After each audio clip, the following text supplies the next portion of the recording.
Hello friends, welcome back to the bench. Our patient today is, I'm not sure whether it's Outback or not. Probably not, it's AK12A. I don't think this is Outback. It might be, it doesn't really matter.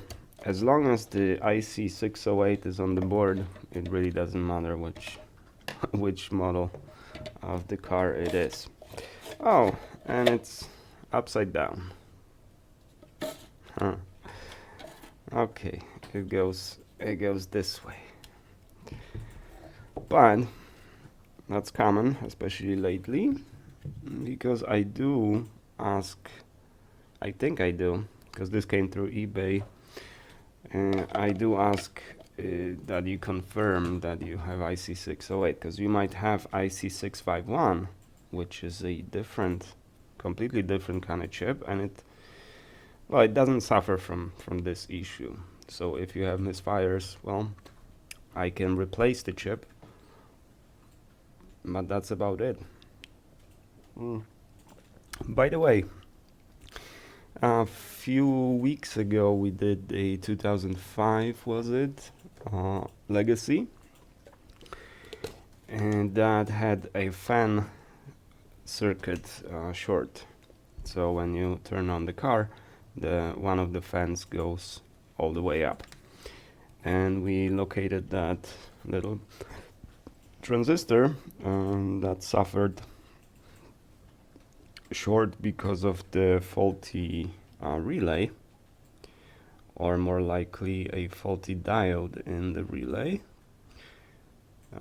We replaced the transistor, but we weren't sure whether the MCU that controls that transistor didn't get shorted, right? If the output of the MCU hasn't been damaged due to discharge of the coil of the relay. And a couple days ago I got the confirmation from the customer that it did not, so it worked. So only that transistor suffered. So if you have this problem on your Subaru, I have I think around 20 transistors for replacement, because you can order one, obviously, and they come from China, so it took a while to get there. And I actually replaced it with a refurbished transistor that I got from the other board. But it works. So that was a nice news. The car might not be worth too much money, but you know, as opposed to replace the ECM, because that's what the manufacturer recommends, because obviously that's gonna resolve the problem, obviously. But instead of replacing, you can just fix it by replacing that transistor. Because all I could confirm on the bench is when I inject the voltage, it doesn't go short, right? But if the output of the MCU is shorted, then as soon as the MCU turns on, that output is gonna go high or low depending on what the output actually is, open collector or open emitter, and the transistor will open, so it'll act like it's shorted.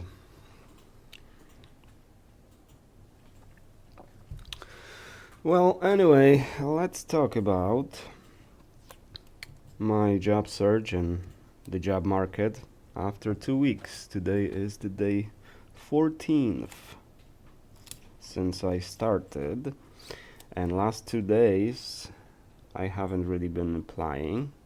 I've been just receiving rejections or ghosting. I have a fair bit of rejections. The majority are rejections, so at least, they're telling me that at least that's good, because at least someone it's better than ghosting, because at least someone actually did bother to evaluate you, or at least look at your resume, stuff like that. I don't know, honestly it makes very little difference to me, because I still don't have a job. So yeah, let's look for positives for sure, but I'd prefer not being rejected, or at least make it to at least few interviews and stuff like that, and so far I haven't even gotten that. So in those 2 weeks I definitely got a little bit of feel of what the job market is right now,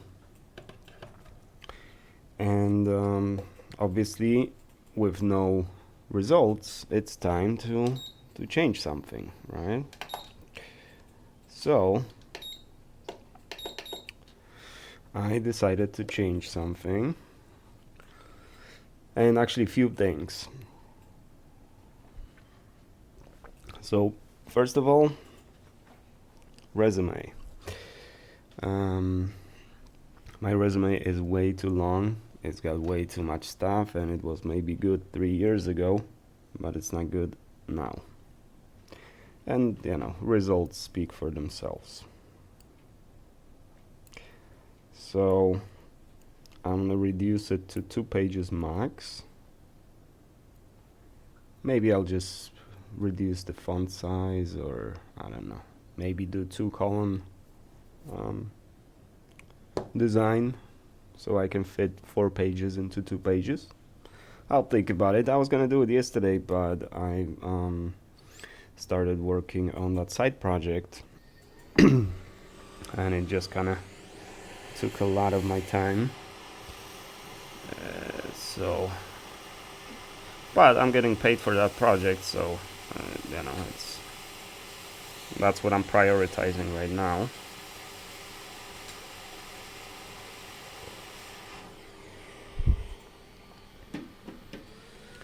Obviously I gotta pay the rent somehow, right?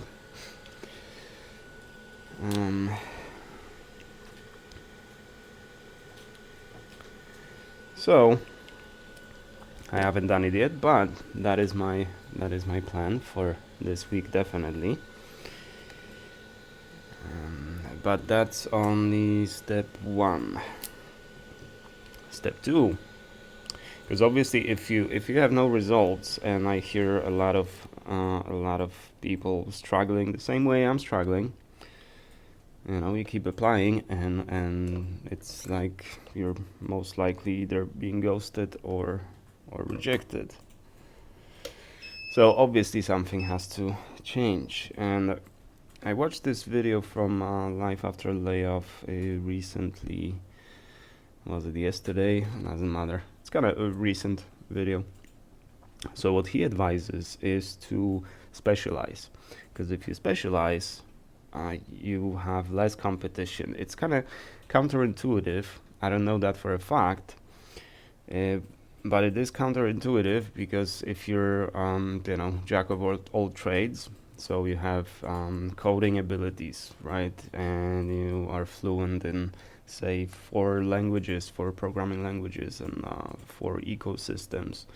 On top of that, you can manage infrastructure. You can write Terraform files, or we integrate with Kubernetes, and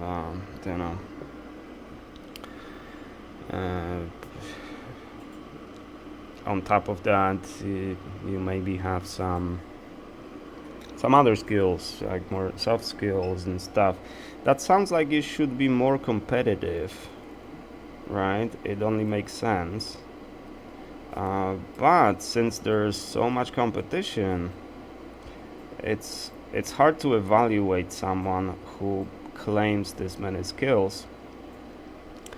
And indeed, oftentimes we need someone specialized. I mean, there's nothing wrong being a jack of all trades, but that usually means that none of those trades are are your domain.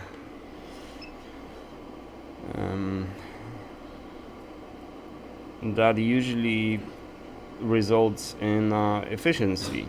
If you're like completely specialized in one thing, then you're very efficient in it because you always do that. On the other hand, I've seen a lot of offers where they do require like a lot. You have to be, especially the positions commonly referred to as full stack engineers or full stack developers. Well, that implies that you have to have the ability to work with front end and back end.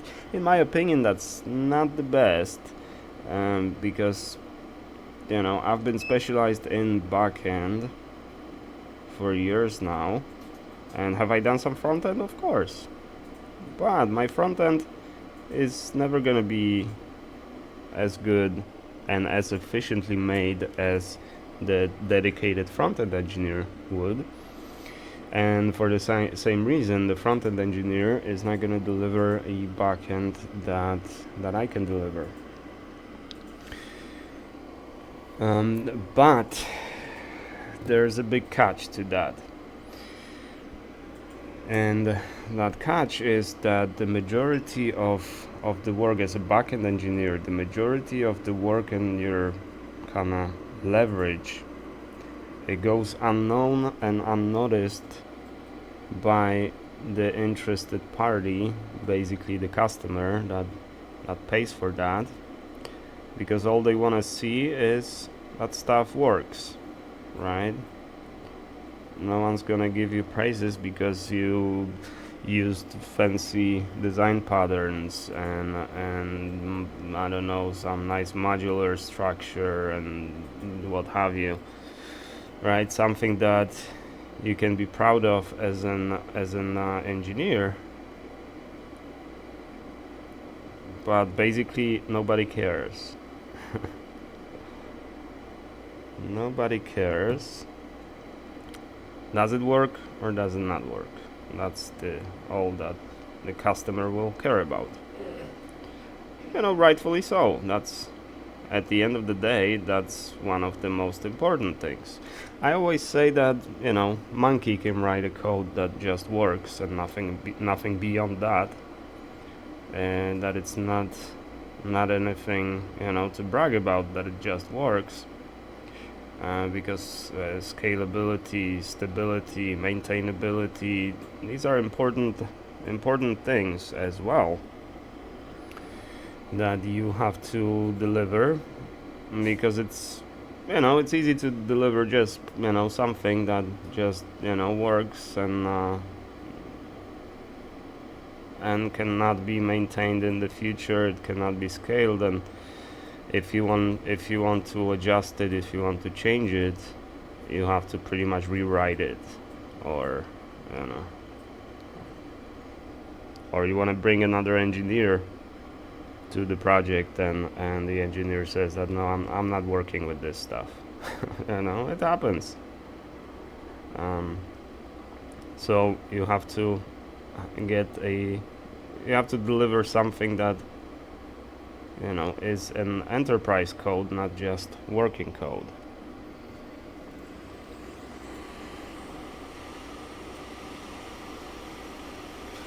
But in light of my results, what matters to the customer is, has it been delivered quickly and does it work?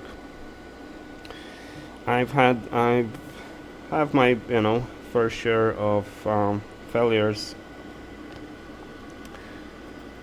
where I delivered a beautiful solution right? Very sophisticated code, and everybody was impressed and everything. But there were some stability issues, and on the one hand, you might get praises for delivering awesome code and maintainable and stuff, but the customer looks at it and we've had issue with this and with that, and sure, all those issues are quickly resolved because the code on the back end is well maintainable, so the issues are quickly resolved, but there were issues to begin with. They prefer to have no issues, right? And can't really blame them for that.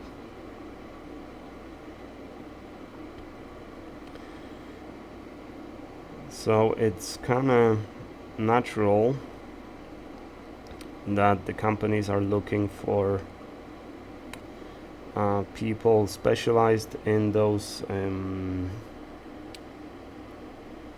common solutions and common frameworks, because people are easy to replace. So if I can deliver customized solutions and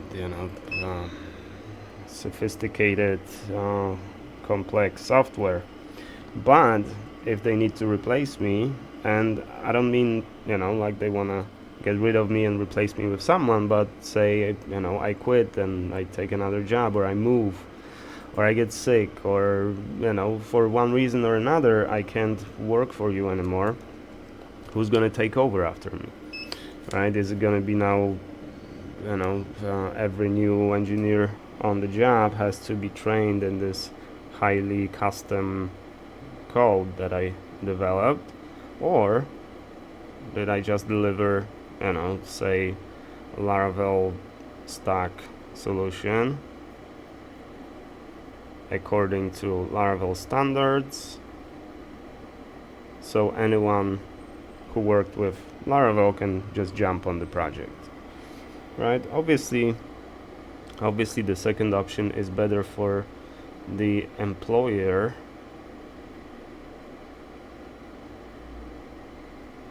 and cheaper, and for that reason I decided to kind of refresh my, well, maybe not even refresh my knowledge, but gain more knowledge regarding Laravel stack, because the last Laravel version I worked with was version 8, and I actually done a lot of work in version, I don't remember, 5? Yeah, I think 5.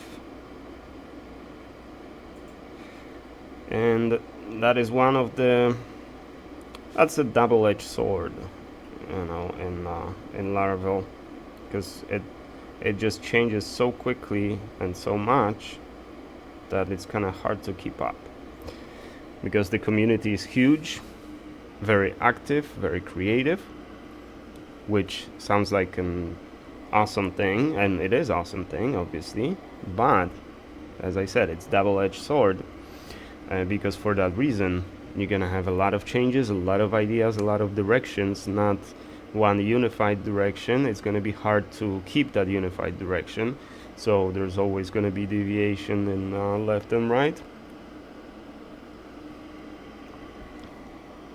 which means it's never-ending learning story with Laravel. But on the great side of it is that right now the stack, the Laravel stack, of the wrappers and libraries and all that allows you to do pretty cool things very quickly, and I'm testing that right now with my side project, and indeed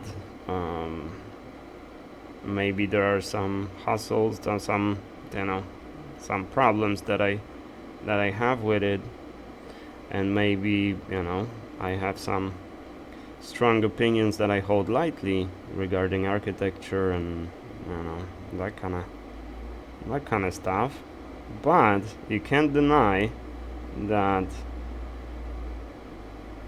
I can get the application up and running with authentication and session authentication, cookie authentication, even forget registration, forgetting password or password recovery functionality, all of that in the matter of minutes, out of which majority is just waiting for packages to download and files to optimize and stuff. Even as far as the building local environments with what is it called, Sail, I think, which is a wrapper around a Docker Compose, which again, that's, if you know Docker Compose, you're not gonna have to learn Laravel Sail, right? There's nothing really to learn there. But instead of having to deliver Docker Compose file, because it might be a requirement for the project you're working with, because, well, obviously someone wants to test it locally. The other engineers have to work on the project, so you have to deliver Docker Compose for local development and local testing. Then on top of that, you have to deliver Docker file so it can be deployed.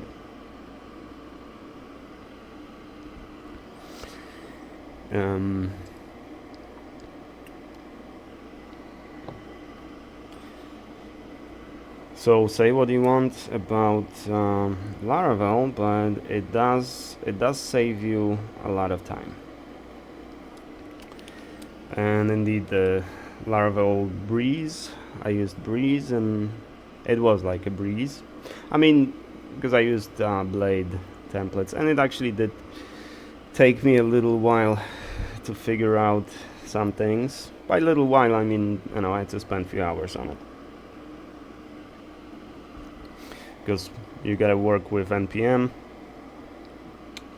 which,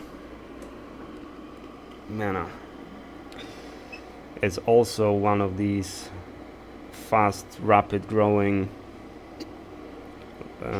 tools. So whatever version you have installed right now, it's too old if you didn't install it last week.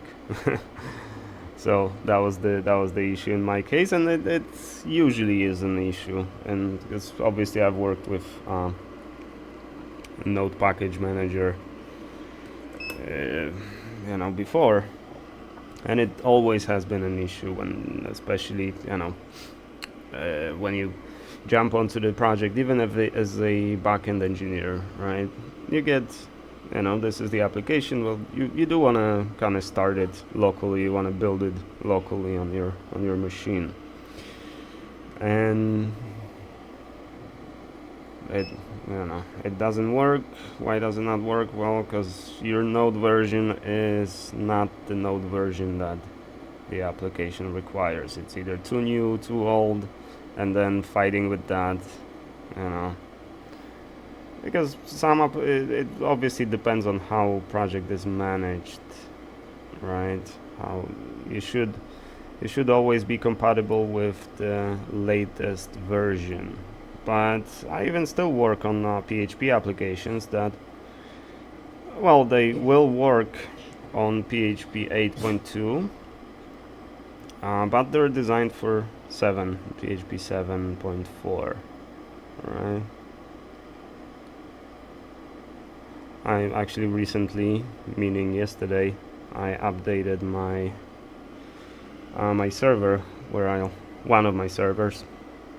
I got quite a few of them, but the server that hosts my blackhorserepairs ticketing system, which will also host that side project I'm working on, updated to PHP 8.2 because to use Laravel 11 you need 8.2. In version 7.4 the highest version you can do is Laravel 8, which is still not too bad. But actually Laravel 11 greatly simplified the structure of the directory structure of the project, which is a great thing. Simplification is always a good thing. It looks a lot more clear, and it's actually done pretty well, because I was following a tutorial on what was it called, inertia, right, to use a Vue frontend with standard Laravel backend, right, controller action kind of thing. And even though the structure of the project is different, I had no problems finding equivalents, right? Like where do you put your services now? Where do you put your middlewares now? The routes, the exception catching, and all that stuff. It was intuitive enough that I didn't even have to Google anything.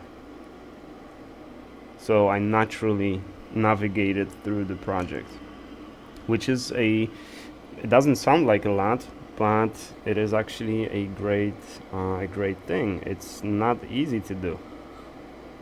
I can attest to that as an engineer. Sometimes it's a big challenge to come up with intuitive design enough that you can just ask someone to find something in your project and they have no problem finding it, even though they've never seen your project before. It is not as easy as it might sound. So that was a very nice surprise from Laravel, in my view. But back to my point. If you can find a job and you've been looking for a while, one option is to specialize in something. Actually, my advice would be to just start changing something. Don't apply, for months using the same stuff over and over again if you get no results. I mean, if there are no jobs, fine, right? Okay, we might need to wait for better times. Cool. But if you've been applying the same way for months, then obviously something's not working. Something needs to be changed. So recognize that, and especially recognize what needs to be changed. Or if you can't recognize what needs to be changed, just list all the things that you can change, what you can improve, and start doing that. So my point number one was update resume. So that's gonna be my change. But other, I gotta get familiar with the stack that is pretty popular, because that gives me the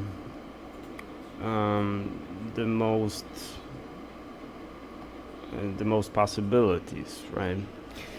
I can't rely on stuff that I know, and this is actually the core of this business, the core of this profession,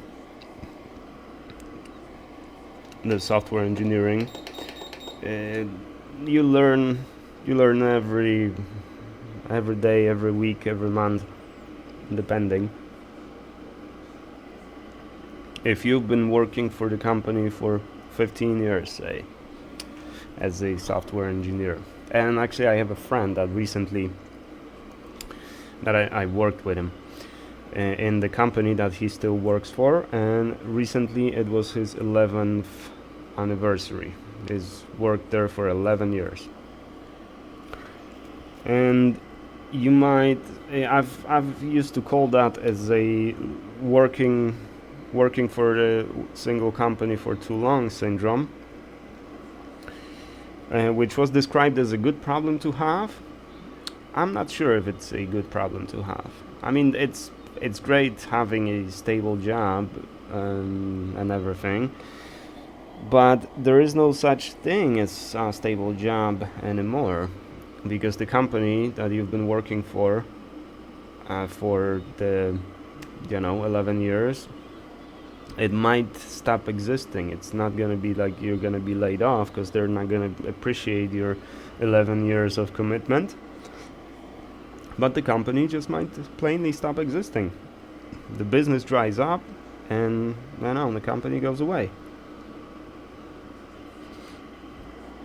They're actually in schooling business, so I don't think they're going away anytime soon, and they've been around for quite a while, so I think he's got a pretty safe job over there, and I'm sure now he makes, I don't know whether you would expect him to make a lot of money compared to the rest of the market, or he gets the 3% every year. Because if he gets 3% every year, then he's way below the typical market salary, And I don't know. It's not exactly a corporation. It's a relatively big firm. They are located in I think Leeds in UK, if I remember correctly.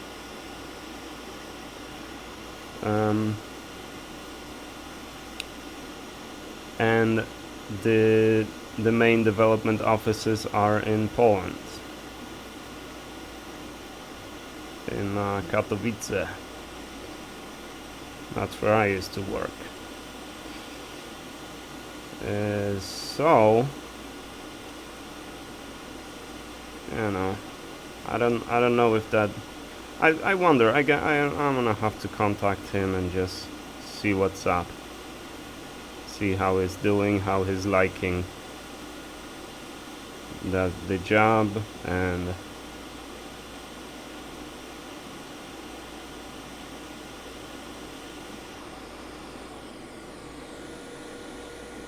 oh, way to shift it.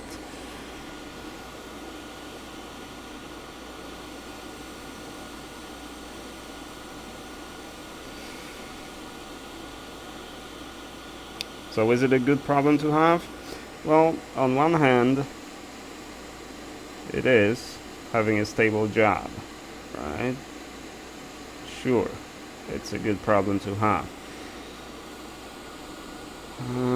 But your actual problem is what happens if that job stops existing, if you don't have that job anymore. It's gonna be hard for you to find another job, because you're so detached from the current trends and modern technologies and stuff. Because he works in well, actually I don't know, because I haven't talked to him, but last time I checked he was a certified Moodle engineer. Now if you don't know what Moodle is, that's good. It's very old technology, but that is the standard for schools.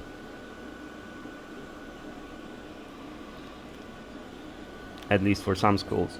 And I remember we had schools in UK, in Europe, in Australia, New Zealand, like all around the world. And that's what they, that's the platform they use to provide courses and testing and attendance and a lot of stuff. But for the same reason, you know, there's not a lot of need for that many engineers. I actually haven't seen a listing for that stack, for that technology, in my 2-week job search even once. Not even once. So it's rather rare.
These are the changes I decided to make so far. Also, one other thing that I've learned so far from the job search is that it's good to have a portfolio page. And the majority of the jobs that I apply to give you this, field for your LinkedIn profile, your GitHub repository, your GitHub handle, and your page, right? Maybe not typical portfolio, because as a software engineer, you typically don't just, it's not like web design or something, right?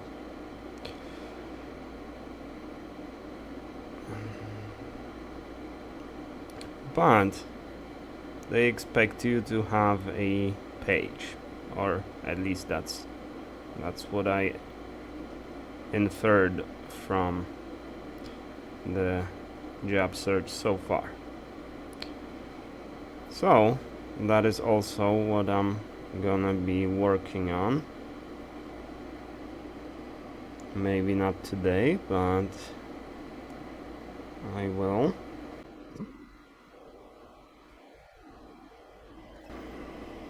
And basically that's the formula for success in general, right? Figure out what you're doing wrong and fix it. And if you can't figure out what you're doing wrong because you can't for one reason or another, meaning it's not always your fault, or sometimes it's the factors outside of your control, so there's not much you can do with them, but focus on what you can do better. Focus on what you can change, even if you don't know if it's gonna be better or not. If it's not working, start changing stuff and see if results change. If they don't, well, you at least tried.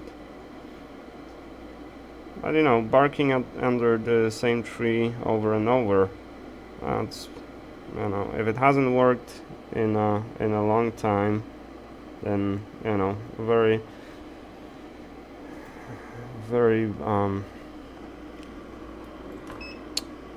not very probable that it will eventually. I mean, it is possible, but you just need to keep doing, you know, keep applying with the same resume over and over for, you know, 8 months, and finally you'll get a job. Maybe.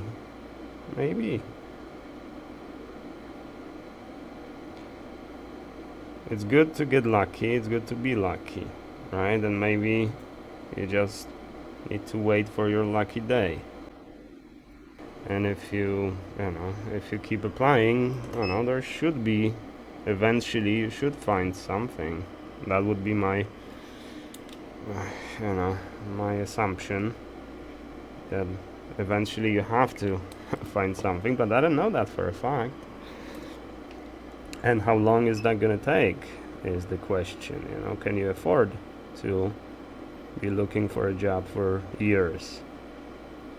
Because I bet if you look for a job for years, well, eventually you're gonna find something, and maybe something awesome, right? Something that normally you wouldn't have found, because you would just take the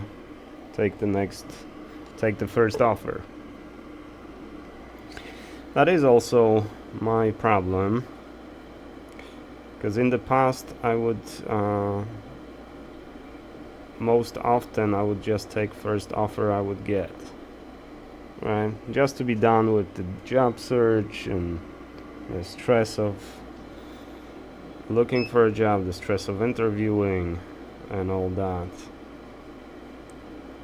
But in many cases it hasn't worked well for me. In some cases it has. Also, you know, burnout is a real thing, especially in software engineering profession. But I think it's, you know, in every profession you are subject to burnout. It's good to, in my opinion, it's good to bring that up during the interview process. Like, does the company first of all understand that burnout is a thing and it should be mitigated? Do they have any processes to mitigate the burnout? And one company that that I interviewed for, when I asked that question, the guy was shocked. Like, oh, burnout? Like he's never heard of it even. You know, that's not a good sign. You know, it's important that the company treats you like a human you are.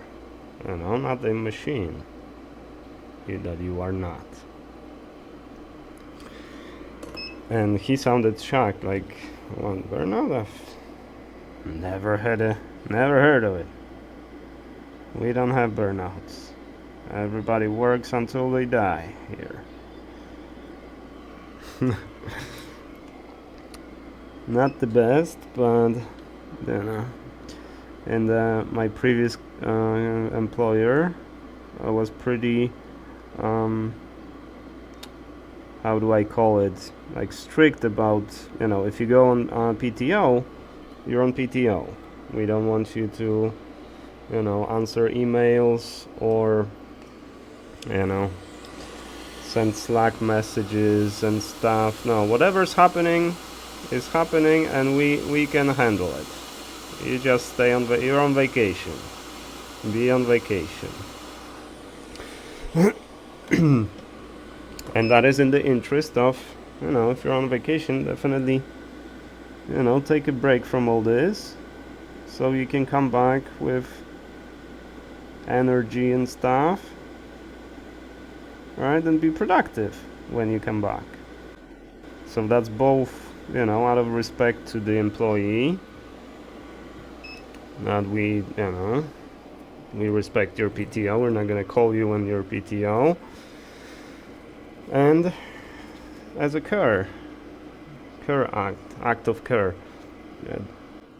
We want you to rest. When you're PTO, you're PTO. Nothing more to say. You know, the company's gonna be there when you come back.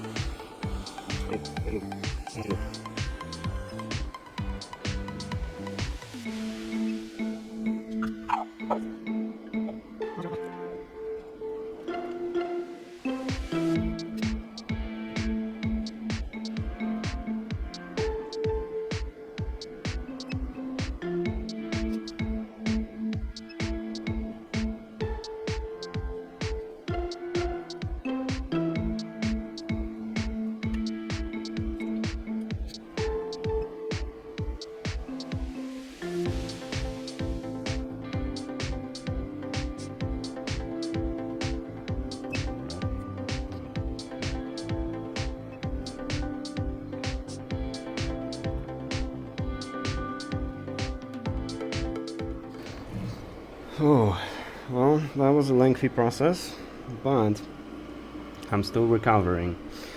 So it's still a bit hard for this particular job.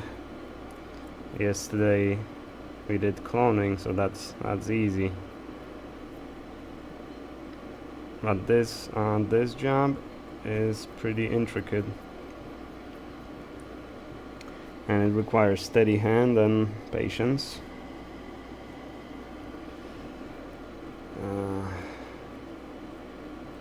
I have plenty of patience, but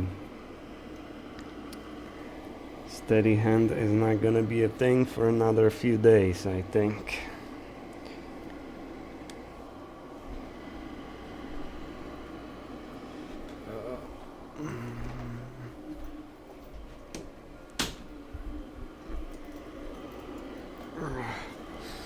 But every day I'm feeling a lot better. I still sound a little nasal. Still have to blow my nose. And obviously some coughing and stuff. But other than that, I'm good. At least no fever anymore. And I'm still also pretty weak. So when I get up in the morning, I'm an early bird, so between 5 and 6 usually. Then around noon I just get spent, and I have to rest a bit before I can do something in the afternoon. So probably a few more days of that. So that hindered my job search, unfortunately. But it also gave me a little reset. Because I had to stay in bed all day on one day. Actually, I spent like 2 days in bed in total. So that allowed me to just kind of, slow down, just rethink stuff, just kind of rest from all the stuff that happened. Layoff always is a hard hitter. As I said, no matter how well you were prepared for that and how aware of that you are, it always is,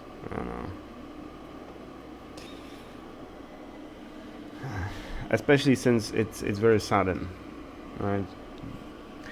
One time I got laid off, but I got 2 week notice that I'm getting laid off in 2 weeks, right? So they didn't even expect me to even show up for work for the duration of those 2 weeks, and just you can go look for a job and stuff, and still you're employed for another 2 weeks or something like that. Maybe it was a month, I don't remember. It was not a typical corporation. It was a big organization, but not like typical corporation rules and procedures. So that was, that's how I envision that it should work. I mean, if you sign documents and stuff, right, you get your severance, and in most cases, severance is like 2 weeks, 2 weeks, maybe a month salary.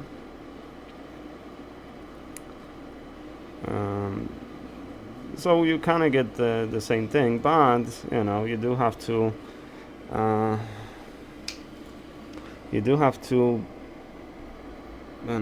sign the papers and stuff, and it's still very sudden, right?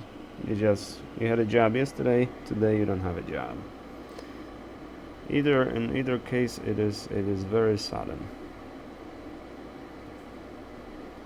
At least in that job, when I got 2-week notice, it's I'm still welcome to the building, right? I'm still an employee, but for 2 weeks only. It felt different, maybe not a huge difference. Effectively it means the same thing, and financially it's also pretty much the same thing, but it at least feels better. And the modern corporation termination procedures are like very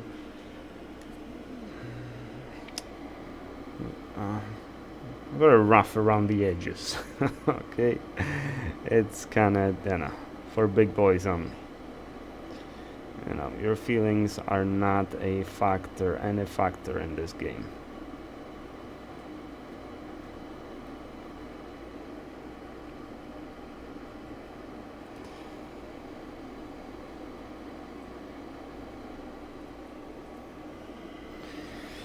So if you're a feelings kind of person, then corporation is probably not the best work for you.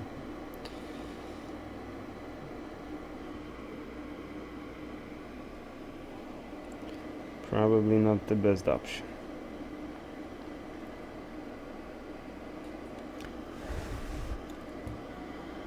But as everything, it comes with its perks. There's a trade-off in everything, and I would definitely go for another corporate job. I have no problems with corporations.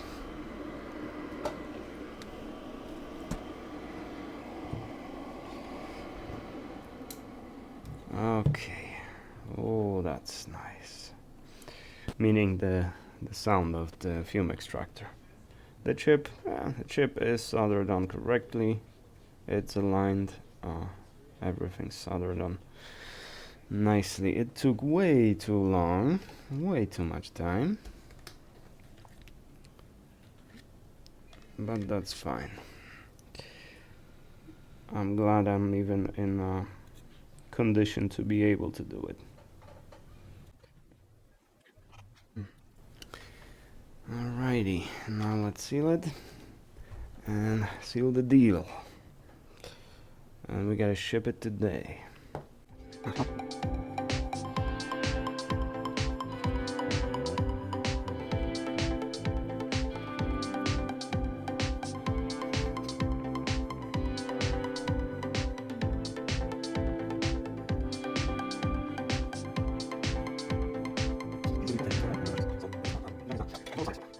And that is my full-time job now. So if you have any issues with your Subaru and it's an ECM issue, definitely ship it over.